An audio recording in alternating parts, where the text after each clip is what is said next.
So to put this ring gear back on, the FSM says to boil it and then let it dry for a few seconds, and then it should slide right on. I've also read online that you can just kind of hammer it on there. So I have my J that I put that was cast into this carrier and the J on my ring here.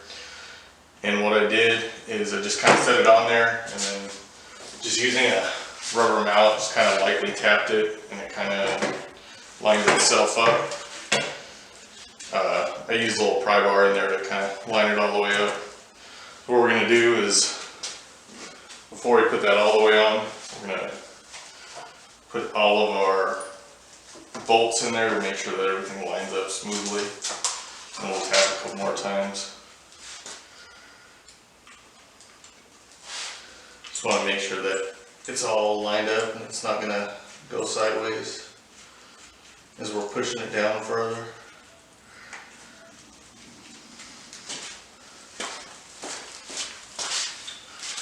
These are all 17 millimeter bolts, or yeah, 17, that's a 14.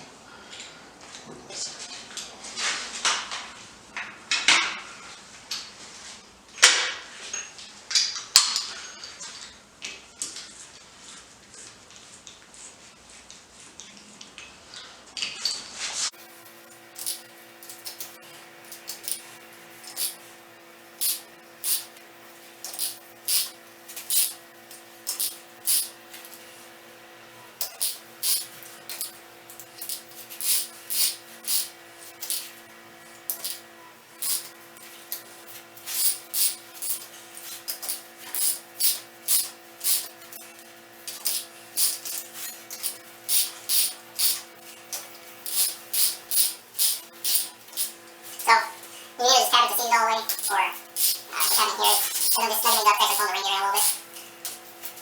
So I'll just do it that way, since it seems to be doing pretty easy. Probably takes a little longer to get it all the way down. You don't want to force anything too much. So it is kind of really easy. I'm not doing this in a specific order, I'm just going around, kind of crisscrossing it. Now we just even tension holding the ring.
So those are all snug down all the way around. No gaps around the ring gear. Torque spec on these are 71 foot-pounds.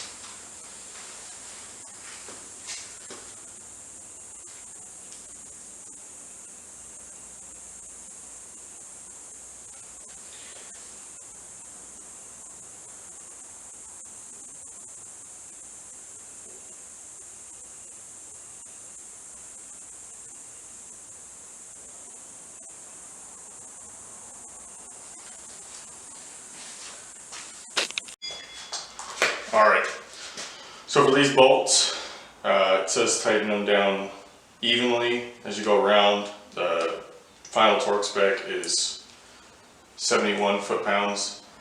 So, got my torque wrench. I have it set to 50 right now.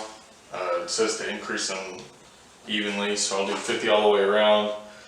I'll go 60 and then 70.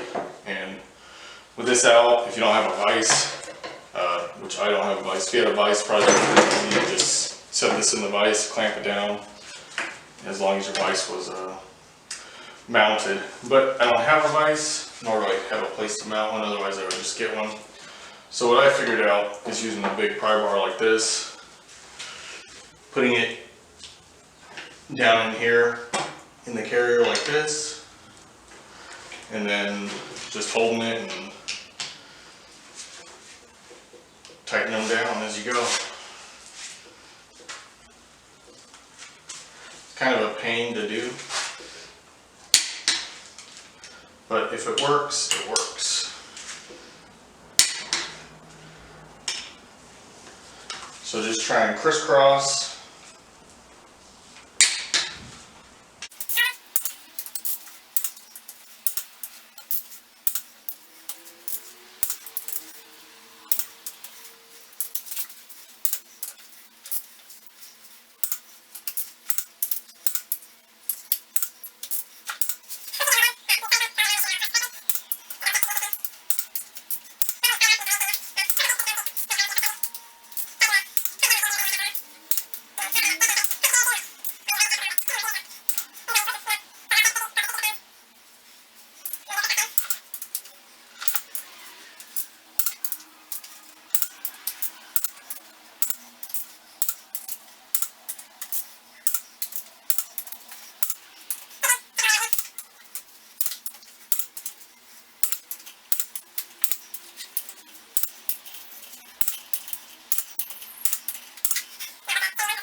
So I had to put on the ground and do the same thing I was doing with the pry bar against my leg. Just had the pry bar on the ground and just go slow. Got all these up to 71 foot-pounds. Next thing you have to do is knock all these pins, the little keepers, up. So we'll get that done.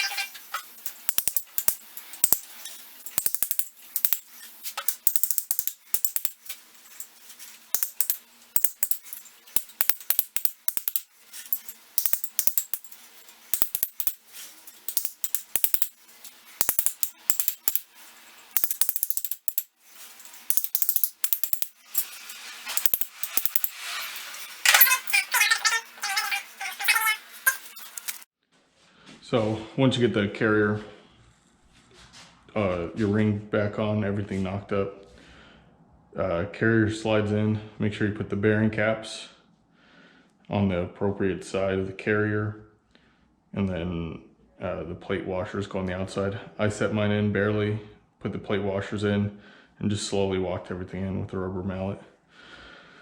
The carriers, make sure they go on the correct side. I just noticed that someone's been in here before and they have these marked with 2 dots and 1 dot. I didn't do that. That was done by someone prior to me. These go down to 58 foot-pounds. So I had to put the diff on the ground to get the torque up to 58 foot-pounds. It would definitely be easier with like a nice bench and some clamps.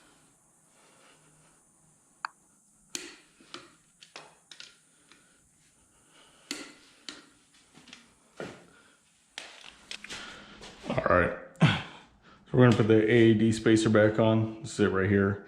Been scrubbing it a little bit. Just give it a spray of brake cleaner. Same with that.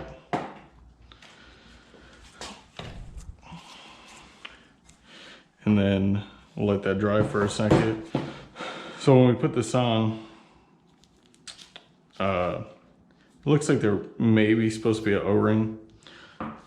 Just out of a junkyard. Someone's clearly torn it apart. Doesn't look like it's got one.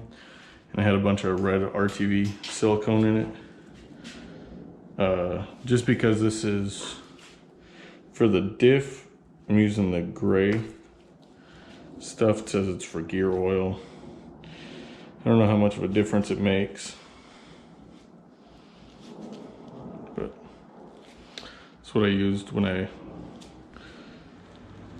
started messing with the other diff that's in the car, when I swapped the manual hubs on there.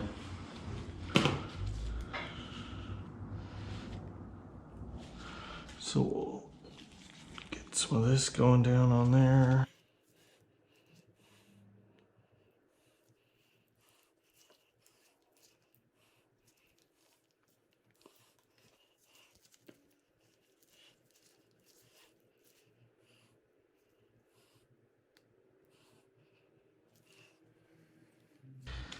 I'm gonna spread this with my hands.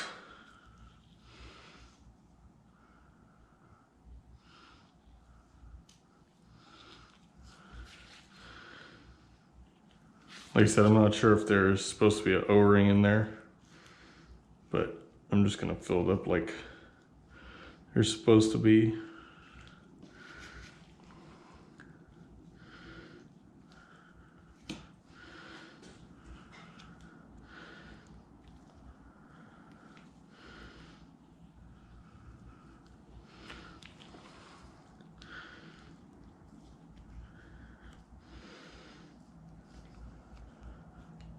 This was probably way too much to use, but I'll wipe some of it off.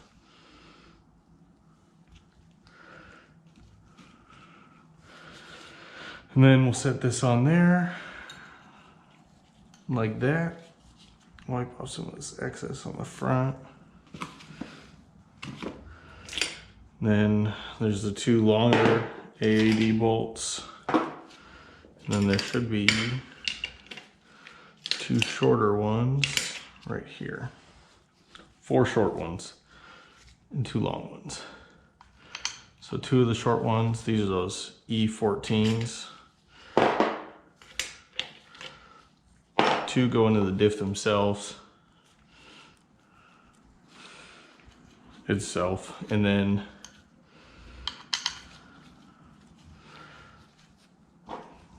there's 2 long ones that go through the tube all the way down.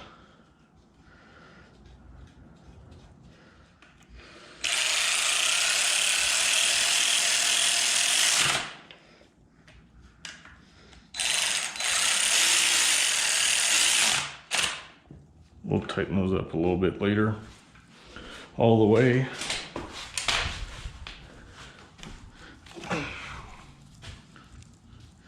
Next is the spacer, the AAD tube spacer that goes in.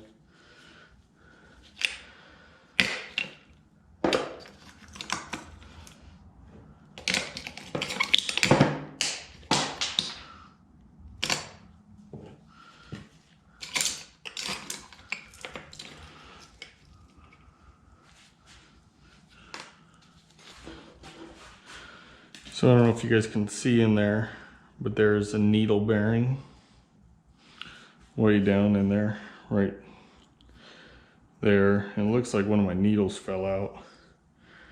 Should probably replace the whole thing, but I'm not going to. It's all just temporary for this thing.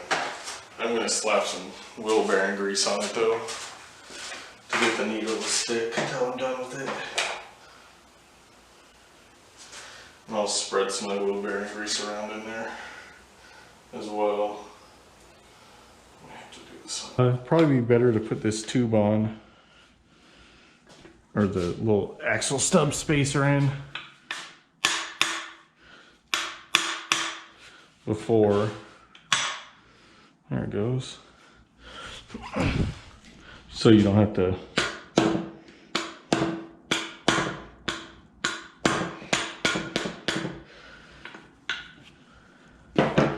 mess with it like that.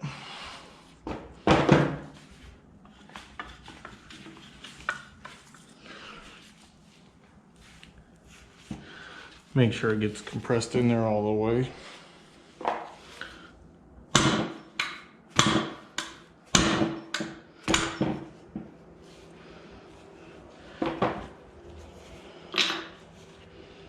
Oh, that didn't do it at all.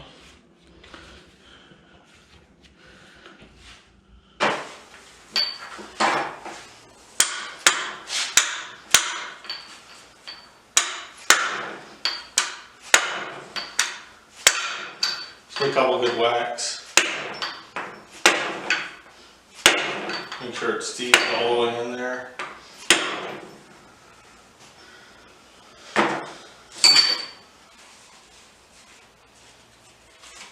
It's not going to go anywhere, I'm sure. Will be the collar. And that goes just like that. This has an O-ring right here for a seal, so I'm not gonna worry too much about this.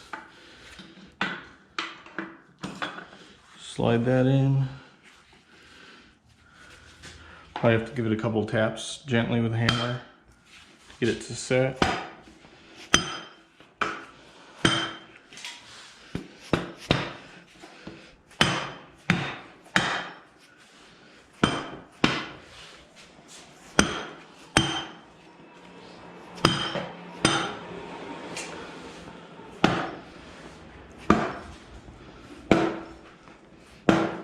And there's that.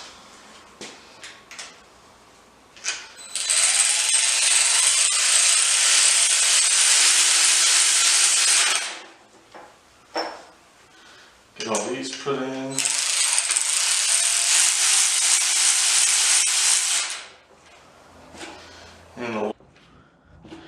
And the long ones.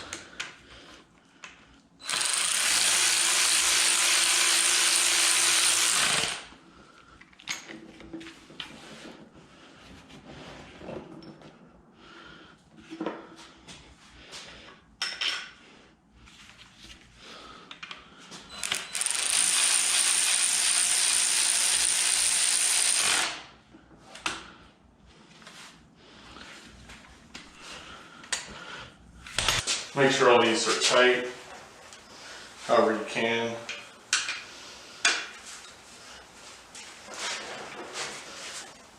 And there's 6 of these E14s. They're a star pattern. I found a set at Harbor Freight. So they're pretty easy to obtain, I think. Not worth rounding them out because they're a pain if you do get them rounded out. Almost rounded out that one right there.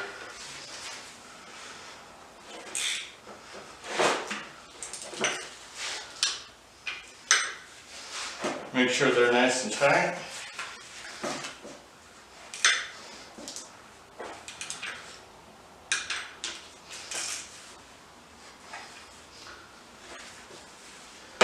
And then we can lay this down.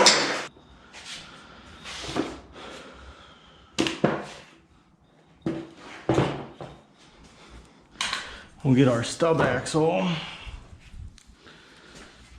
Should have cleaned everything a lot better than I have, but this is gonna be temporary. I'm gonna rebuild the one that I have in my car already.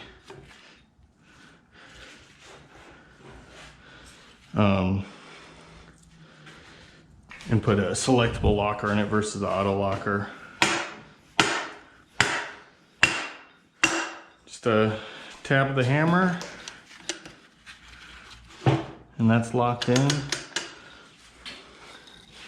Slide this over. Oops. Now we can turn this and turn to both of the CVs. But if one turns faster than the other, it should unlock. Probably can't do it on the bench like this, but that's how they're supposed to work. So we'll get this cover put on. Alright, so last thing, make sure your diff cover is cleaned. Apply a new gasket or a gasket sealant using this gray Permatex. It says it's for gear oil. Read the instructions for how long it needs to cure for. Usually it's a couple hours or like a whole day, 24 hours. And then make sure to put all the 14mm bolts back on, let it dry up, and then that's about it for this. This diff didn't have the AAD linkage on it, the shift fork and stuff, so I'll have to pull mine off from my truck. But like I said earlier, I deleted that. And when I go to install this, I'll show everything about how I deleted it and all that stuff. But I don't know if you can see, but the locker's working. Everything's locked. As far as unlocking, I don't know. We'll see how it goes. It might need the whole force of the tires to get it to unlock. I can't get it to unlock with my bare hands, which I wouldn't expect to, honestly. So let this thing seal up. And that's it. Fill her up with gear oil. We'll install it, fill it up with gear oil, and then drive around, see if I can break it. Thanks for watching.